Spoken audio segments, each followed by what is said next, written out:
arda, beliau menyatakan di dalam satu kutipan, wa qala ba'dul mufassirin rahimahullahu subhanahu wa ta'ala fi qaulihi ta'ala ittaqullaha haqqa tuqatih. Di surat Al-Imran ayat 102, Allah subhanahu wa ta'ala berfirman, ya ayyuhalladzina amanu taqullaha haqqa tuqatih wa la tamutunna illa wa antum muslimun.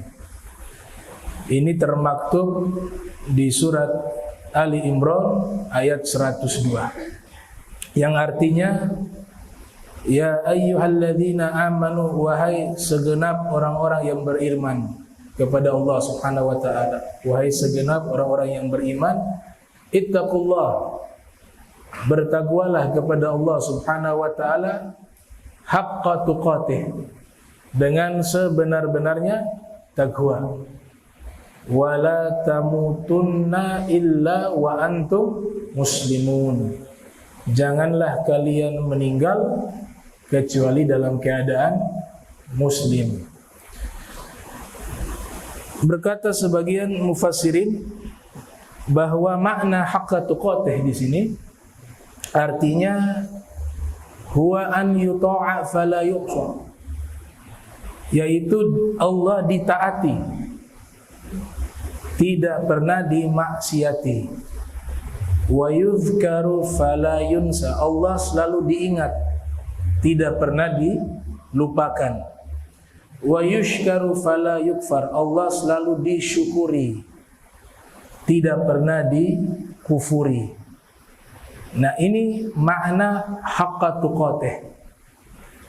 Para sahabat baginda Nabi Muhammad sallallahu alaihi wasallam ketika ayat ini turun, mereka paham maksudnya.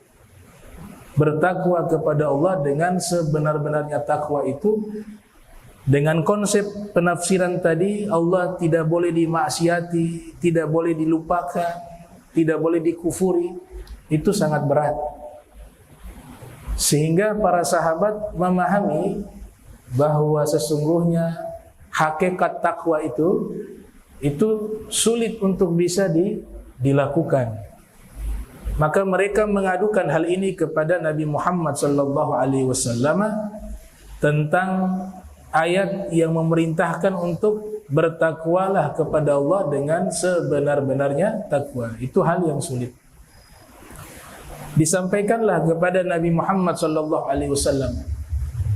Kemudian Allah taala menurunkan ayat di surat At-Taghabun ayat 16. Fattaqullaha mastata'tum, untuk menjawab daripada permintaan dan pertanyaan dan keluhan dari sahabat-sahabat Nabi tentang perintah takwa kepada Allah dengan sebenar-benarnya takwa. Maka turunlah ayat surat At-Taghabun menyatakan fattaqullaha mastata'tum, bertakwalah kepada Allah semampu kalian. Jadi konsepnya sudah berubah, yang takwa dengan sebenar-benarnya takwa, dia berubah kepada bertakwalah semampu kalian. Ibnu Abbas radhiyallahu anhuma, beliau menyatakan bahwa ayat tersebut, yaitu di surat Ali Imran ayat 102, sudah dinasikh. Artinya apa? Sudah dihapus hukumnya. Jadi konsep takwa dengan sebenar-benarnya takwa itu sudah tidak berlaku. Yang ada takwa semampu kalian, menurut Ibnu Abbas. Sehingga dikatakan kita ini bertakwa semaksimal mungkin, itu tidak akan bisa mencapai hakikat takwa. Tapi yang kita gapai takwa semampu diri kita. Mastata'tum. Di sini Al-Habib Abdul Al-Haddad mengatakan alasan kenapa hakikat takwa itu tidak bisa dan tidak akan mungkin bisa kita realisasikan, alasannya di sini beliau katakan walan yastati'a al-'abd walau kana lahu alfu alfi nafsin ila nafsi wa alfu alfi umrin ila umrih. Seandainya ada seorang hamba dia memiliki 1 juta jiwa, dan seandainya ada seorang hamba dia memiliki umur 1 juta tahun, semuanya dia kerahkan untuk takwa kepada Allah Subhanahu wa taala, maka hal itu tidak akan mampu ia lakukan, karena haknya Allah itu sangat tinggi dan sangat besar. Nah, sehingga kita tidak berani menyatakan saya ini orang yang paling bertakwa. Gak berani. Yang menilai diri kita takwa itu bukan makhluk. Yang menilai seseorang itu takwa adalah Allah Subhanahu wa taala. Sehingga kesombongan itu akan pudar. Kesombongan karena sebab amalnya, kesombongan karena sebab ilmunya, kesombongan karena sebab dakwanya, dan seterusnya. Itu semua akan pudar dan luntur. Karena kita dikatakan di sini punya usia 1 juta tahun. Tidak ada satu manusia yang umurnya 1 juta tahun. Bahkan para nabi terdahulu gak ada yang usianya 1 juta. 1 juta tahun. Yang ada 900 tahun lebih. Nabi Adam dan Nabi Nuh. 1 juta tahun, seandainya kita punya usia 1 juta tahun dan kita punya jiwa 1 juta jiwa, seluruhnya kita kerahkan untuk taat kepada Allah agar bisa mencapai hakikat takwa, kata beliau, lan yastati', tidak akan mampu dan tidak akan mungkin menggapai hakikat takwa tersebut.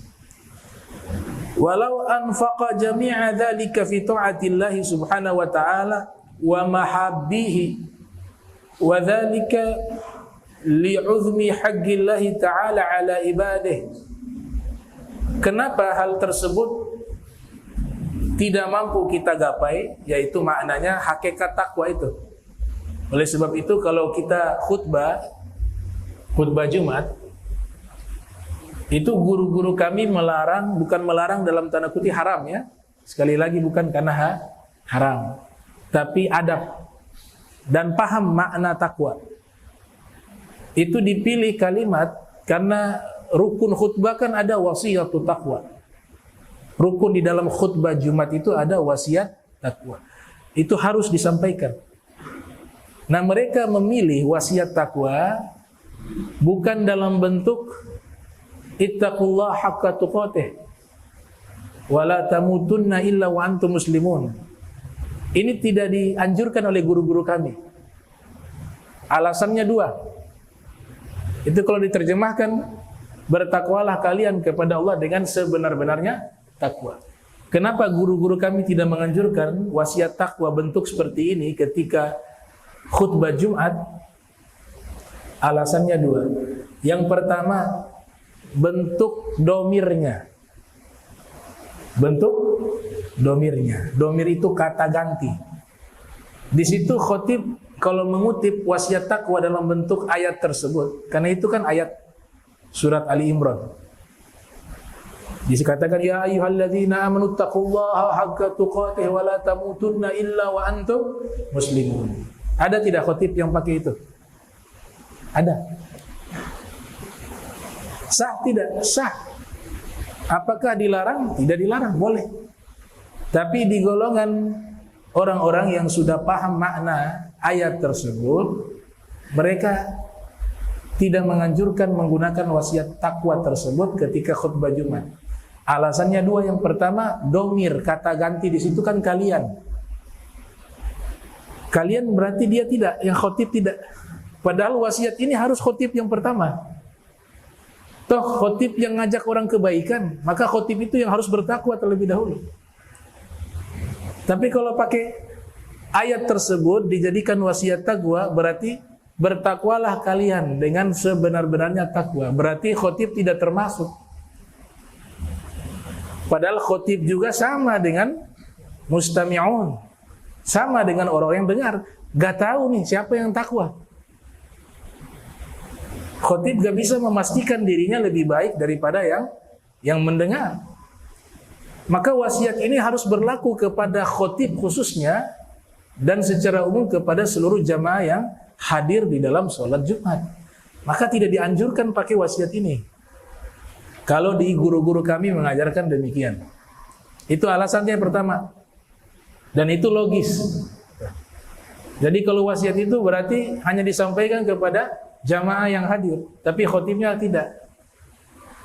Karena kata gantinya kalian.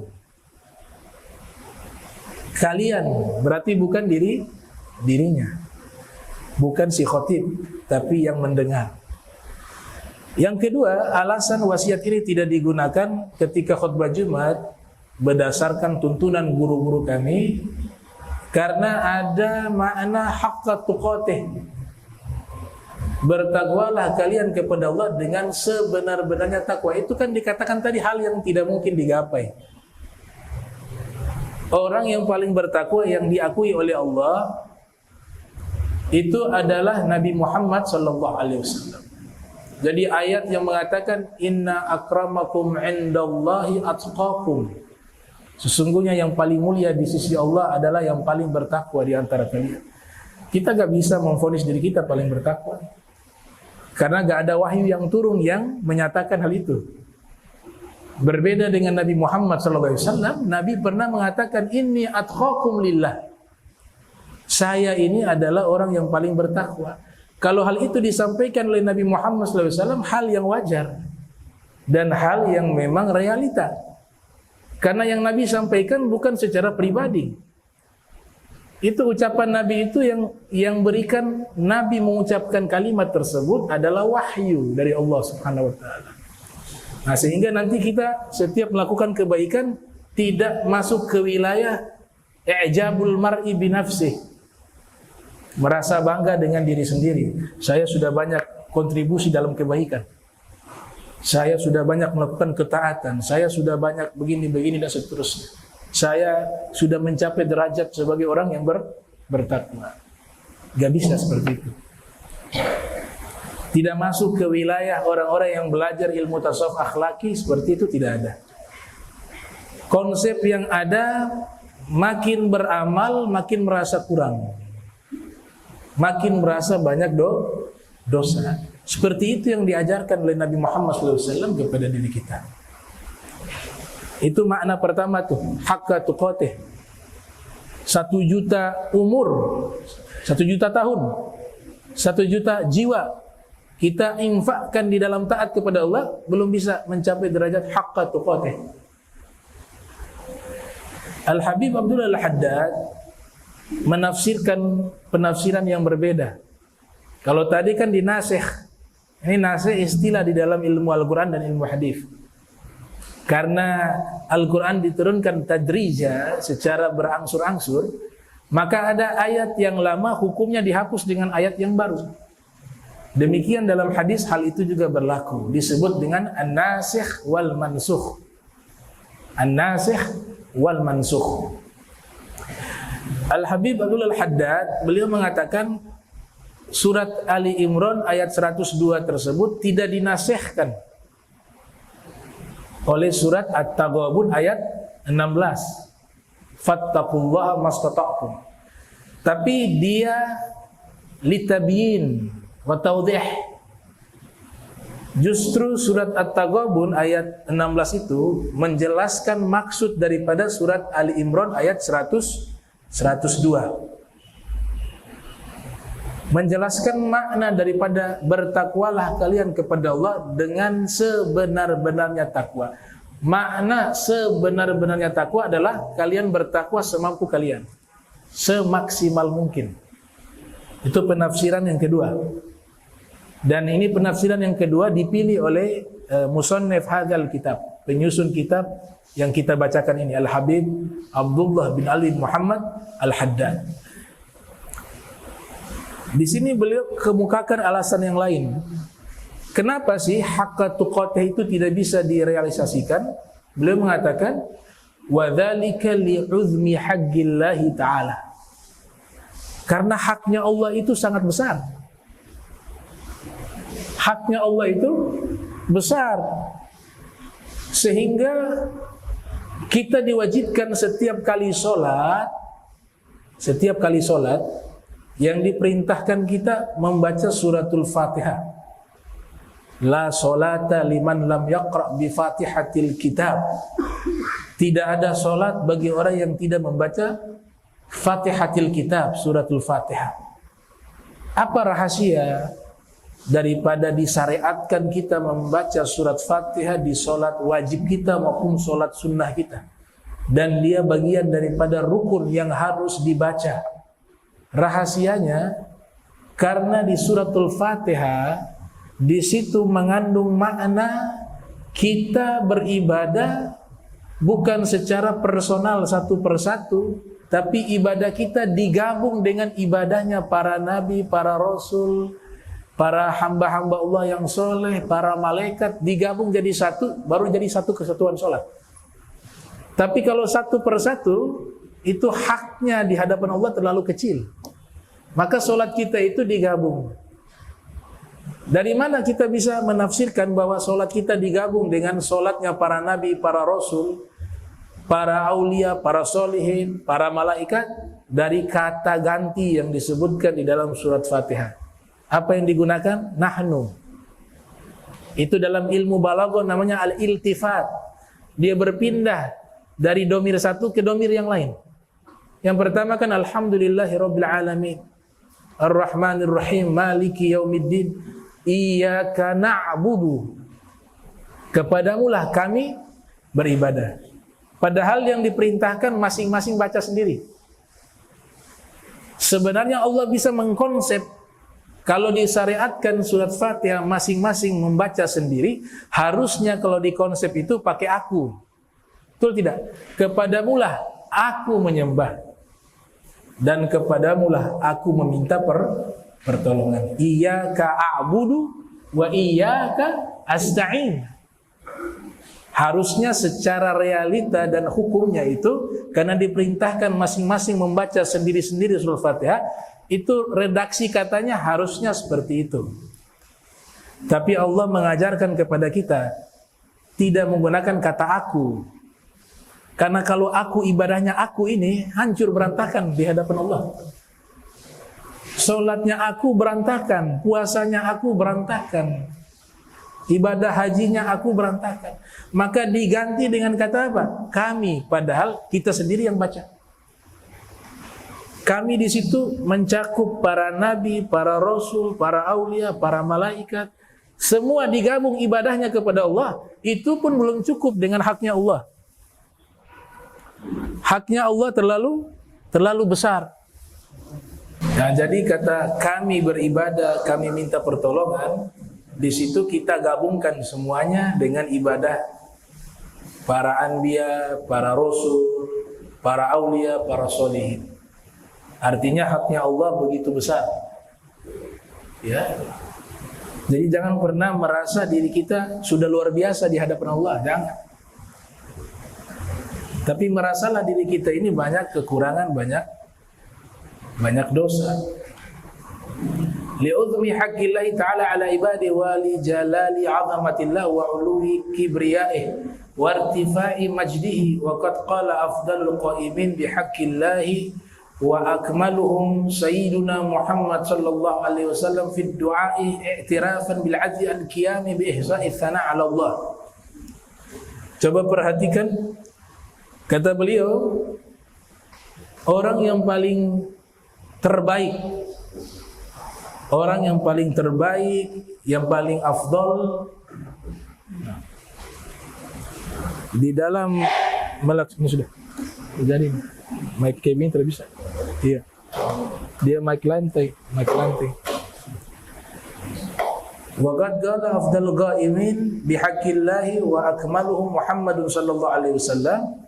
Jadi orang yang paling sempurna melaksanakan kewajibannya kepada Allah dan orang yang paling afdal di dalam menunaikan kewajibannya kepada Allah Subhanahu wa taala tidak lain tidak bukan adalah Nabi kita Muhammad sallallahu alaihi wasallam. Itu gak bisa dibantah tuh. Hatta para anbiya, para rasul. Di antara nabi, semua para nabi, para rasul dengan Nabi kita Muhammad SAW ketika ibadahnya itu berbeda jauh. Ibadahnya Nabi Muhammad dengan ibadahnya para nabi, para rasul yang lain itu berbeda jauh. Apalagi dengan kita. Dari mana kita bisa nyatakan ibadahnya Nabi Muhammad itu tentu berbeda jauh dengan para nabi secara keseluruhan. Yang pertama, dari tingkatan ibadah Nabi Muhammad itu, Nabi Muhammad pernah lihat Allah secara langsung. Jadi kelas sholatnya sudah bukan khusyuk lagi, di atasnya itu. Orang yang sholat pernah melihat Allah dengan orang yang sholat tidak pernah melihat Allah tentu berbeda. Semua para nabi, para rasul belum ada yang melihat Allah. Semua para nabi, para rasul dan malaikat sekalipun, para nabi, para rasul dan malaikat, tidak ada satupun saat ini yang pernah melihat Allah, terkecuali Nabi Muhammad sallallahu alaihi wasallam. Sehingga ibadah Nabi itu berbeda dengan ibadah selain Nabi Muhammad. Walaupun golongan para nabi, para rasul. Para nabi, para rasul, mereka itu, Nabi Musa diceritakan lantaroni. Allah katakan kau tidak akan bisa melihatku. Allah katakan kepada Nabi Musa. Wahyu yang mereka dapat sam'iyah, hanya mendengar Allah firmankan. Kalau Nabi Muhammad SAW pernah menerima wahyu secara langsung, bertatap muka, bermuahajah dengan Allah. Nah, kira-kira ibadah model begini apakah sama dengan yang lain? Nggak bisa. Itu sesama para nabi saja berbeda ibadahnya dengan Nabi Muhammad SAW, apalagi kita.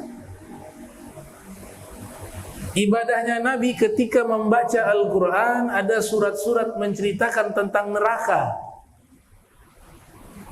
Maka Nabi sudah pernah melihat neraka. Kita belum pernah melihat neraka. Para nabi, para rasul belum pernah melihat neraka secara langsung ya. Kalau Nabi Muhammad langsung masuk, diperlihatkan neraka model seperti ini. Apakah sama? Orang yang sholat ketika membaca firman Allah, di situ menginformasikan tentang neraka, dengan orang yang pernah lihat, yaitu Nabi Muhammad, dibandingkan dengan orang-orang yang tidak pernah melihat, berbeda. Nabi membaca ayat-ayat tentang surga, Nabi pernah lihat surga. Yang lain belum pernah lihat secara langsung. Kok bisa? Surga kan ditutup. Orang pertama yang masuk surga Nabi Muhammad nanti setelah terjadi hari kiamat. Mudah bagi Allah membolak-balikan waktu.